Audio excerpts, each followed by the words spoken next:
So why am I doing a chapter and not reading the whole thing? Well, there are a couple of reasons. Number one, because a chapter a day is copable, it's doable, and to be able to focus on the Lord and to get your mind set for the day when you read first thing in the morning. It's advisable to pray to the Holy Spirit first before you set about reading. No, I don't necessarily do that so much when I'm actually reading in front of the camera, but if I'm sitting and I'm going to be reading by myself, yes, I will pray.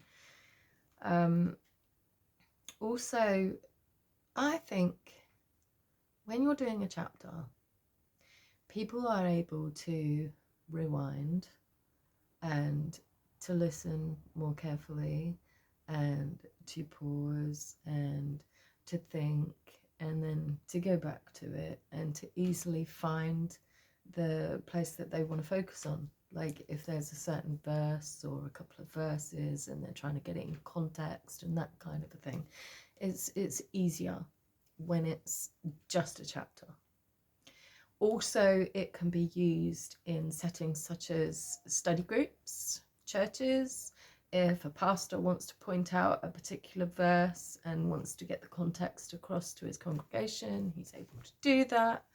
So I think that, you know, the chapter is kind of cool. So let's get on with it, shall we? Genesis, chapter 39.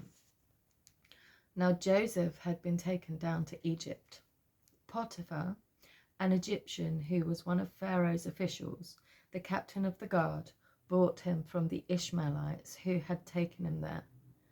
The Lord was with Joseph, and he prospered, and he lived in the house of his Egyptian master.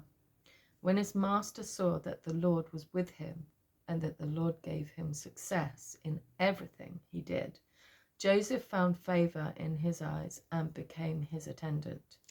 Potiphar put him in charge of his household, and he entrusted to his care everything he owned.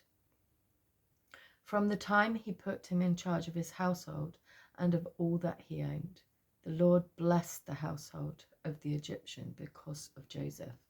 The blessing of the Lord was on everything Potiphar had, both in the house and in the field. So he left in Joseph's care everything he had.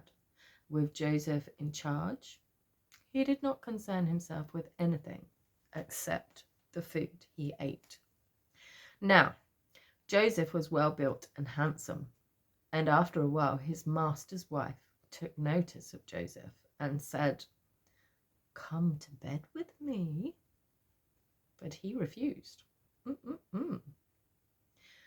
With me in charge, he told her, my master does not concern himself with anything in the house. Everything he owns, he has entrusted to my care. No one is greater in this house than I am. My master has withheld nothing from me except you, because you are his wife. How then could I do such a wicked thing and sin against God? And though she spoke to Joseph day after day, he refused to go to bed with her, or even to be with her. One day he went into the house to attend to his duties, and none of the household servants was inside. She caught him by his cloak and said, "Come to bed with me." But he left his cloak in her hand and ran out of the house. When she saw that he had left his cloak in her hand and had run out of the house, she called her household servants. "Look," she said to them, "this Hebrew has been brought to us to make sport of us. He came in here to sleep with me, but I screamed. When he heard me scream for help, he left his cloak beside me and ran out of the house." She kept his cloak beside her until his master came home. Then she told him this story. "That Hebrew slave you brought us came to me to make sport of me. But as soon as I screamed for help, he left his cloak beside me and ran out of the house. When his master heard the story his wife told him, saying, "This is how your slave treated me," he burned with anger. Joseph's master took him and put him in prison, the place where the king's prisoners were confined. But while Joseph was there in the prison, the Lord was with him. He showed him kindness and granted him favor in the eyes of the prison warder.